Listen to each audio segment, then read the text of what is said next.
Usually, um, when we try to pinpoint the source of a physical pain, right, the process is incredibly linear. Oh, completely.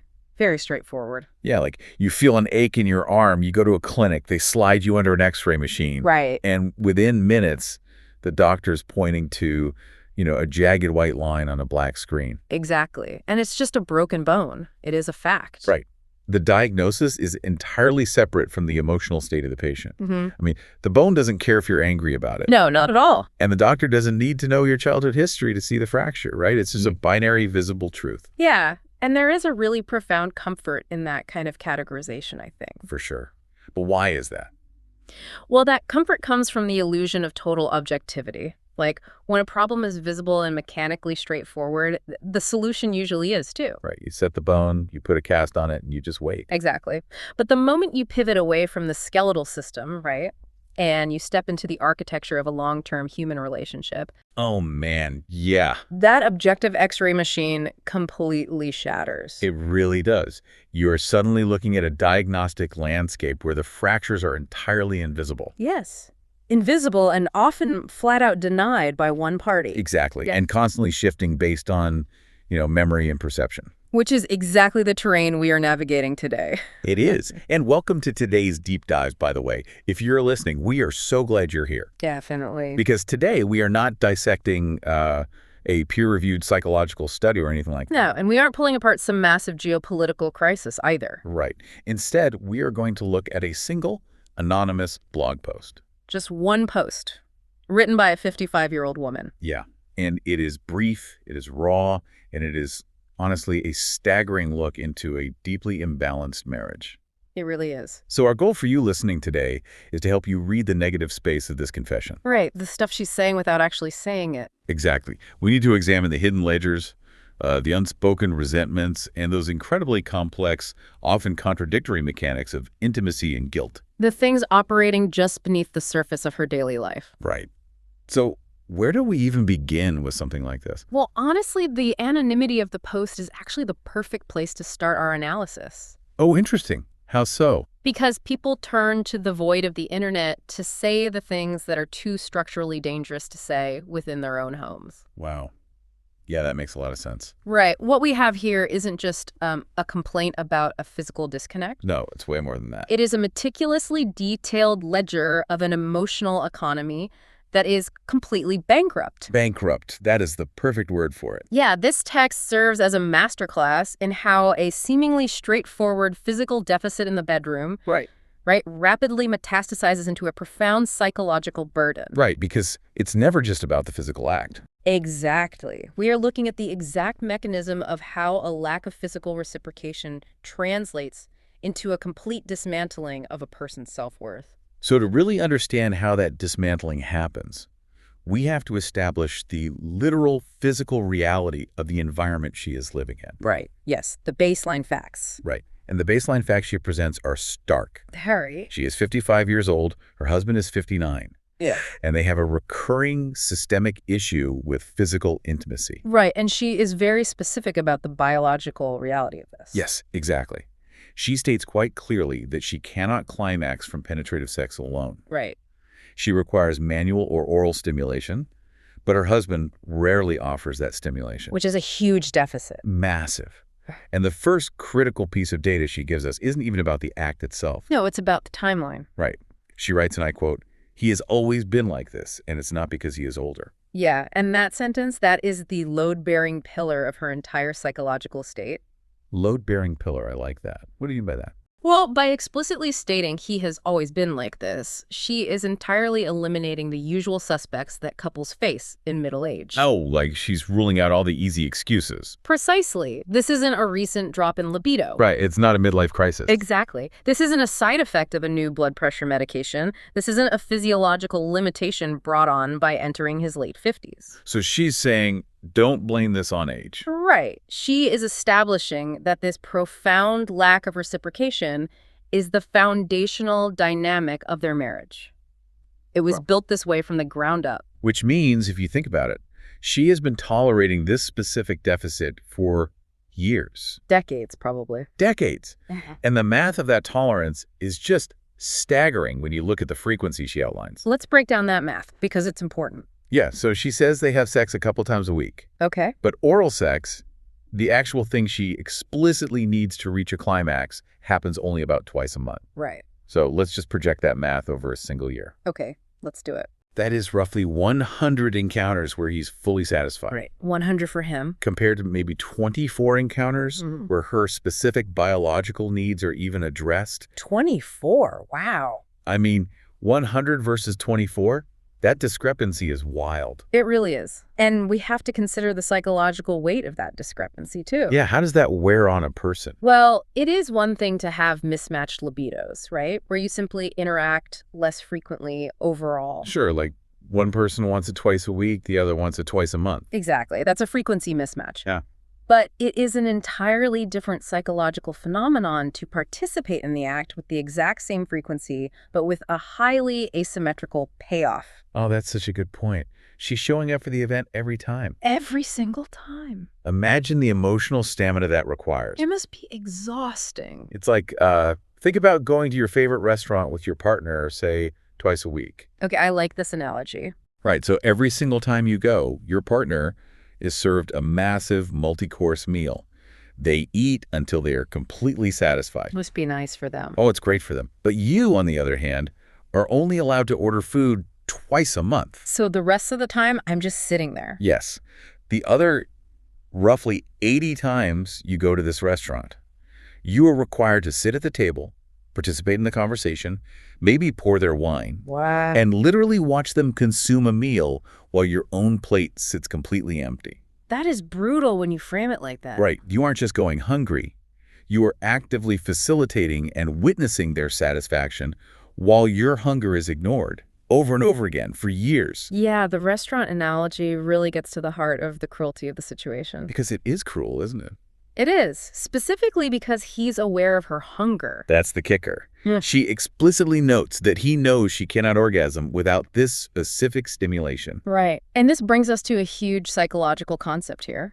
Cognitive dissonance within the marriage. Cognitive dissonance. Break that down for us in this context. Well, he possesses the intellectual knowledge of her biological reality. You're right. He knows the facts. Exactly. He has the data, yet his behavioral output completely ignores it. So there's a total disconnect between what he knows and what he does. Precisely. And for the author, resolving that dissonance is agonizing. How so? Because how do you reconcile the fact that the person who is supposed to love you most, right, knows exactly what you need, Right.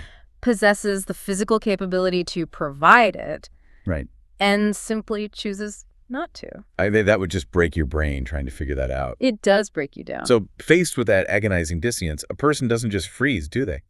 No, human beings are incredibly adaptable. Right. They don't just sit at the empty restaurant table and do nothing. They adapt. They find a way to survive the dynamic. And the way she adapts is what moves us entirely out of the realm of physical facts and into the exhausting reality of unequal labor. Yes, the labor of pleasure. Exactly. She starts trying to engineer workarounds to bridge the gap that her husband leaves wide open. Which is so common. We see her transitioning into the role of what we might call the sole project manager of her own pleasure. Project manager, that sounds so clinical. It is, but that's exactly how she's operating. She is not a passive victim in this dynamic. No, she's highly proactive. Extremely proactive, which honestly makes the situation even more tragic. Because she's working so hard for crumbs. Exactly. Let's look at the text, because she lists her interventions quite clinically. What does she say? She writes that she will literally take matters into her own hands after he is finished. Okay, so finishing herself. Right. She also mentions proactively taking his hand in the past and physically moving it to touch her. Wow. And she describes getting on top of him after he is finished to rub against him. She is constantly calculating. Yes. Calculating, maneuvering, physically directing the encounters just to extract a baseline level of satisfaction. From a shared event where he has already mentally and physically clocked out. Exactly. He's done, and she's just starting her shift.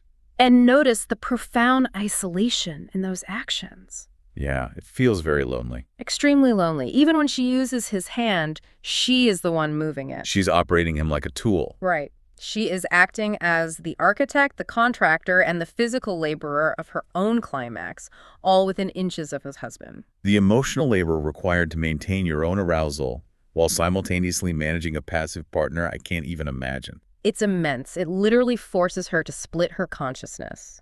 What do you mean by splitting her consciousness? Well, she cannot simply be present and experience pleasure, right? Because she has a job to do. Exactly. She has to constantly monitor the situation, assess his level of participation, and deploy a strategy to ensure she isn't left completely frustrated. It is the complete opposite of intimacy. Yes, it's logistics. It's pure logistics. But, amidst all this mechanical description of how she manages her own body, there is one sentence she drops in that absolutely stopped me cold. Oh, I know exactly which one you mean. It completely shifts the tone of the text from frustration to deep internalized shame. Read it for us. She writes, and this is a direct quote, "I wash myself and trim down there." Yeah, that one hits hard. It really does. Why include that? Well, that single sentence tells us everything we need to know about where she places the blame for his inaction. Right.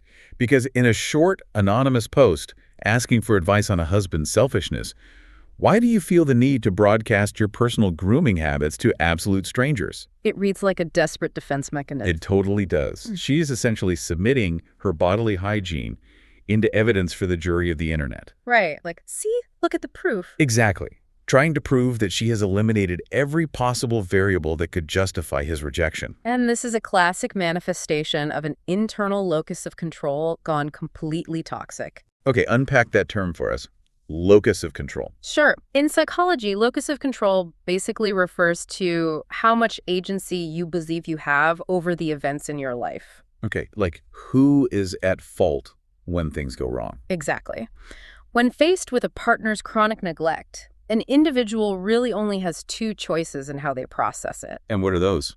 Well, option A is an external locus. That means accepting that the partner is fundamentally selfish or flawed. Which seems like the obvious truth here. It is, but accepting that is a terrifying reality because it means the situation is entirely out of your control.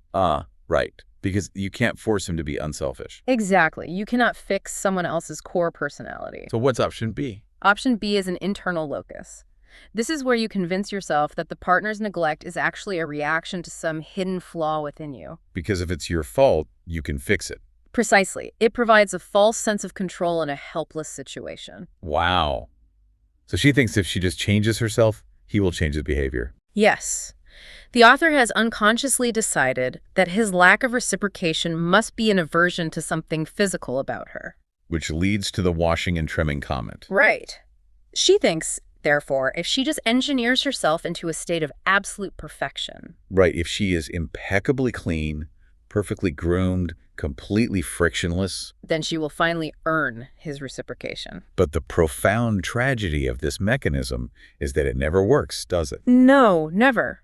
Because her body wasn't the problem in the first place. Right. She meets this brutal, self-imposed standard. She presents herself flawlessly, and she is still denied. And that is where the real trauma sets in. Because she believed the grooming was the solution, right? Exactly. So the continued denial doesn't just frustrate her anymore, it actively traumatizes her self-worth. She is essentially telling herself, I am doing everything perfectly, and I am still not enough. Which is a devastating place to live mentally. It is.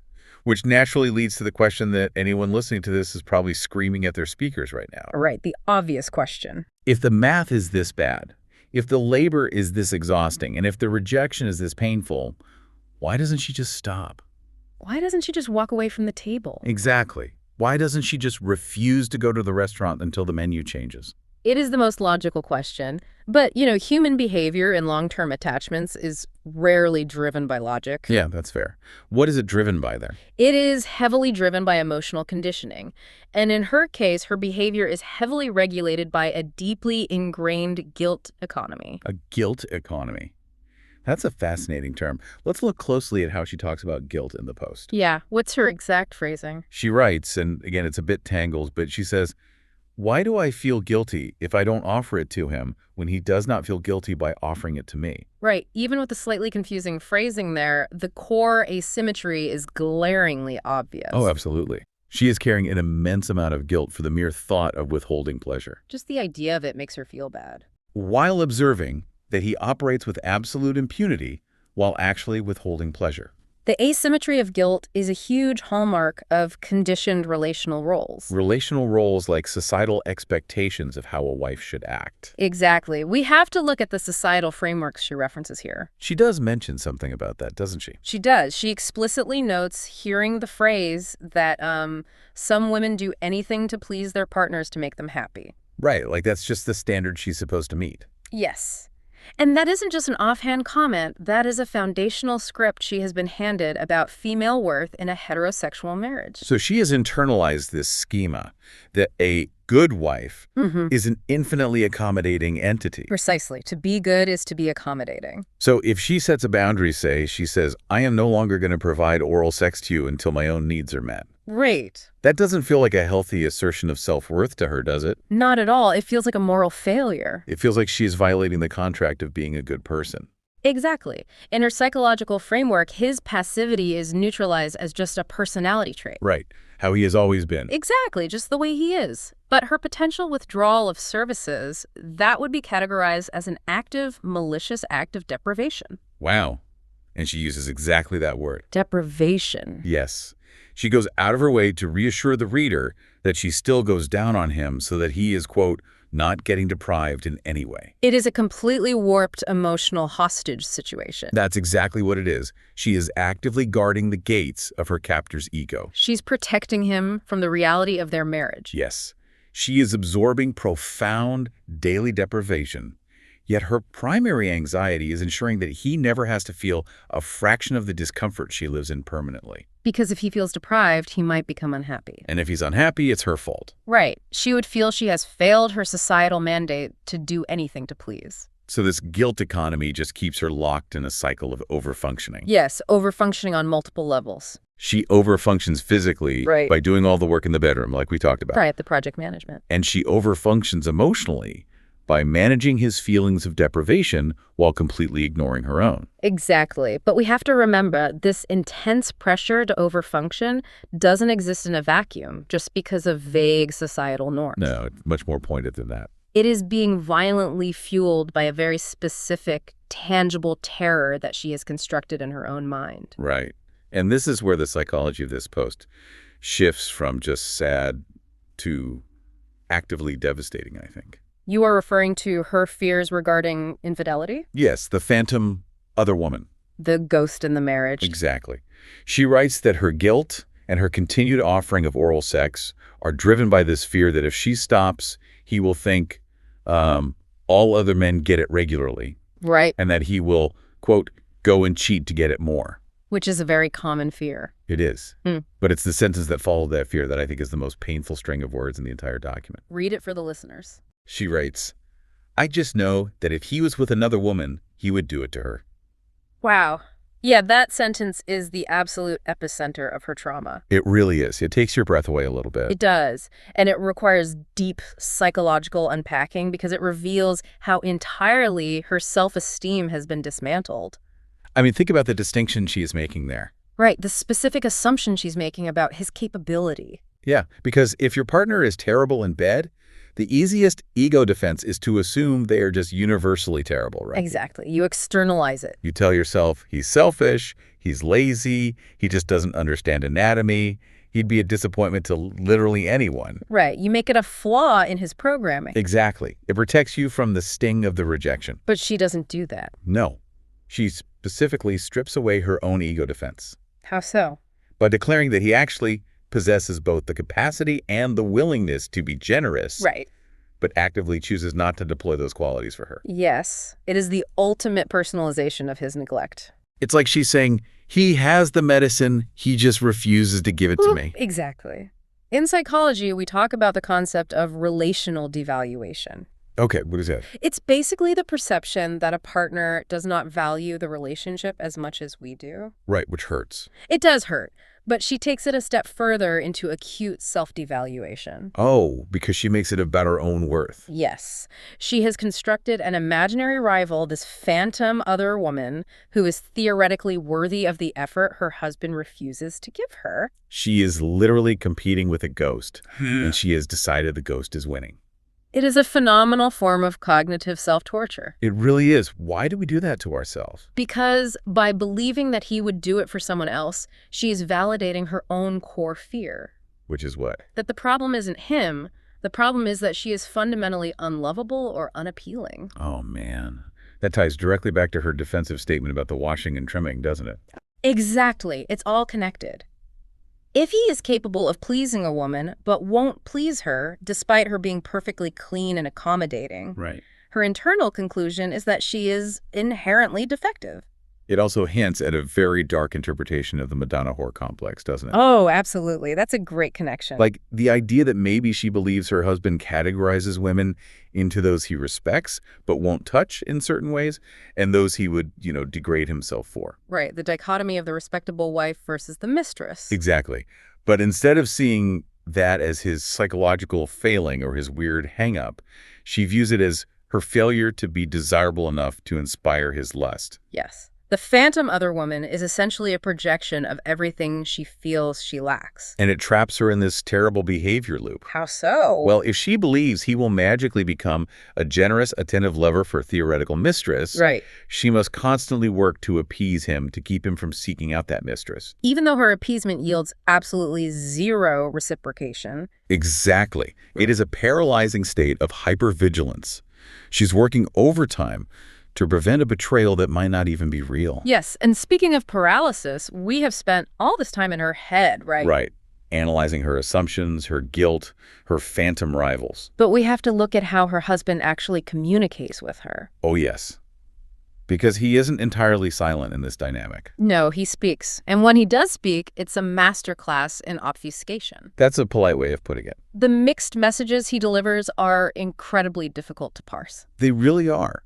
Because communication patterns in deeply entrenched dysfunctional dynamics are rarely straightforward, right? No, they are heavily coded. So she details two very specific things he says during the rare times they do have oral sex. Let's break those down. Okay, so if she manages to finish first. Which implies she was the one directing the action, as we discussed. Right. He looks at her and says, "You don't have to do me." Okay.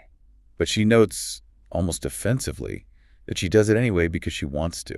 Right. And what happens on the flip side? Well, on the flip side, if he finishes first, his response is completely different. What does he say? He says, "I should not let you give me a blowjob because I come too quick." Oh, wow. Yeah. And her reaction to this is pure cognitive whiplash. Understandably. She writes, "So one minute I don't have to do it, then the next, he's happy when I have done it." This is a phenomenal example of defensive communication. Defensive communication. Tell me more about that. Well, we need to look past the literal words he's saying and examine the function of his statements. Okay. Let's start with the phrase, "I should not let you because I come too quick." Right. Notice the framing there. He is taking his own physical limitation, premature ejaculation, Right. and his own subsequent failure to reciprocate and attempting to reframe it as an act of chivalry. Wow. Wait, so you're saying he's spinning it to look like the good guy? Exactly. Eh. I'm doing you a favor by shutting this down. Oh my gosh. Precisely. He is framing his limitation as a mechanism to protect her from the chore of pleasing him. That is wild. It is a brilliant, albeit unconscious, conversational deflection. Unconscious deflection. Yeah, think about it. If he says, "I'm sorry I finished fast and now I don't feel like returning the favor," he is clearly the villain. Right. He's just selfish in that scenario. But if he says, "I shouldn't let you do this because it's not fair to make you work when I finish so fast," he positions himself as considerate. He's the protector. Exactly. But it completely, entirely misses the reality of her pain. Because she isn't complaining about the labor of pleasing him. Not at all. She explicitly states she wants to do it. Her pain is entirely rooted in the lack of reciprocity. Right. So his attempt at chivalry is actually deeply invalidating to her actual need. Yes, it completely sidesteps the real issue. But let me push back a little here just to explore all angles, because we promised to look at this deeply. Sure, go ahead. Is it possible that he is genuinely, profoundly insecure? Oh, definitely. Could "I come too quick" be a deeply vulnerable admission from a 59-year-old man who feels inadequate? And maybe his withdrawal is actually rooted in shame rather than pure selfishness. It is entirely possible and frankly quite common. Right, because aging and performance can be tough. Exactly. Male sexual shame, particularly around performance and stamina, can manifest as extreme avoidance. Like if you feel bad at something, you just don't want to do it at all. Yes. If the act of intimacy reminds him of his inadequacies, he may seek to minimize the encounter entirely. Okay, that makes sense. However, we have to look at the impact versus the intent here. Impact versus intent. Right. Even if his behavior is rooted in crippling insecurity, Right. the resulting impact on his wife is identical to the impact of pure selfishness. Right. Whether he's avoiding her out of shame or laziness, she still goes to sleep feeling rejected and unloved. Exactly. The root cause doesn't change her lived reality. And this is where the mixed messages become weaponized, don't they? Absolutely. By vacillating between "you don't have to do me" and eagerly accepting her efforts, he forces her into a state of constant, exhausting interpretation. She's basically trying to read tea leaves every night. Exactly. She becomes responsible not just for his physical pleasure, but for decoding his entire psychological state. Like, is he feeling insecure today? Is he feeling guilty? Is he testing my devotion? Yes, and while she is expending massive amounts of cognitive energy translating his cryptic signals, Her own needs remain utterly unaddressed. the confusion becomes a smokescreen that allows the status quo to persist. It's as if he has thrown a bunch of smoke bombs into the room. That's a great visual. And while she's frantically waving her arms trying to clear the air to understand what he actually wants, Right. he has already slipped out the back door and gone to sleep. He avoids the conflict entirely. And it's this exact dynamic, the exhaustion of the smoke bombs, the sheer mathematical deficit of the baseline, the heavy labor of pleasure, the crushing weight of the guilt economy, and the terrifying specter of the phantom other woman. It's so much weight for one person to carry. It is. And all of this has finally brought this 55-year-old woman to a massive crossroads. Yes. She has finally reached the limits of her adaptation. Exactly. She can't adapt anymore. The final section of her post is where she starts contemplating actual retaliation. Which is a huge shift. It is. The tone completely shifts from despair to a highly guarded anger. She starts using different vocabulary. Yes. She finally stops making excuses and uses a definitive label. She says, quote, "To me, he is selfish." A powerful acknowledgement. And then she lays out her hypothetical strategy. What is she proposing? She wonders if she should stop offering oral entirely, stating, "Unless I get oral." Okay, so an ultimatum. Right. She concludes her thoughts by writing, "I don't think it's fair if I don't get oral much, and he doesn't suggest to do it more to me."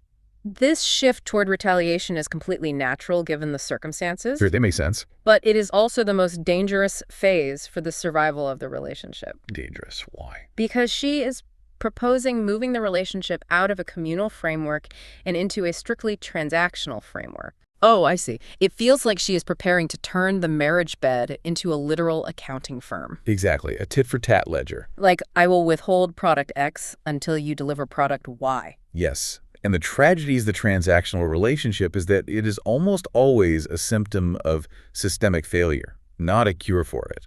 Right, because healthy relationships don't operate on contracts like that. No, they don't. In a healthy communal relationship, partners respond to each other's needs out of mutual care and a desire for the other's well-being. You do it because you love them. Exactly. When you degrade to a transactional model, you are essentially admitting that mutual care has failed. Right. And you are relying on leverage and deprivation to force compliance. But will her leverage even work? I mean, think about it. It's highly unlikely. If she implements this silent ultimatum, if she just stops going down on him and waits in the dark to see if he notices and initiates, Right. isn't she setting a trap that he is mathematically guaranteed to fail? Absolutely she is. Think back to the very first piece of data she gave us. He has always been like this. Exactly. You cannot use a silent withdrawal of affection to subtly manipulate a person who has spent decades being perfectly comfortable with a lack of reciprocal initiation. Right. He's not paying attention anyway. No. If she stops, he is not going to suddenly experience an epiphany, realize the discrepancy, and proactively change 59 years of behavior to win her back. So what will he do? He is highly likely to simply accept the new, lower baseline of intimacy and just go to sleep. Oh, that is so bleak. It is. Which will only validate her deepest fear, that he doesn't care enough to fight for it. Yes, it will trigger all her insecurities. It will reinforce the phantom other woman narrative. She will think, see, I stopped, and he didn't even notice. He really doesn't want me. The silent ultimatum is just a machine designed to manufacture more resentment. It's a lose-lose situation. Which brings us to the profound core of what she is actually asking for. Right. What is underneath all of this? When you look closely at her final sentences, the real pain isn't just the mechanical lack of an orgasm. No. The true agony is the meta issue. She writes, "Why does he not worry about me getting my pleasure?" The word worry. That is the hinge of the entire post, isn't it? Exactly. She doesn't just want the physical act. She wants him to want to do it. She wants to feel desired and cared for. She wants to be loved by a partner who feels a sense of urgency and concern regarding her satisfaction. Right.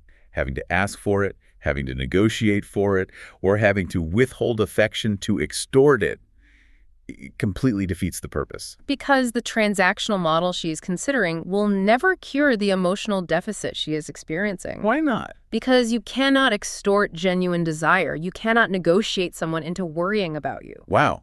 You cannot negotiate someone into worrying about you.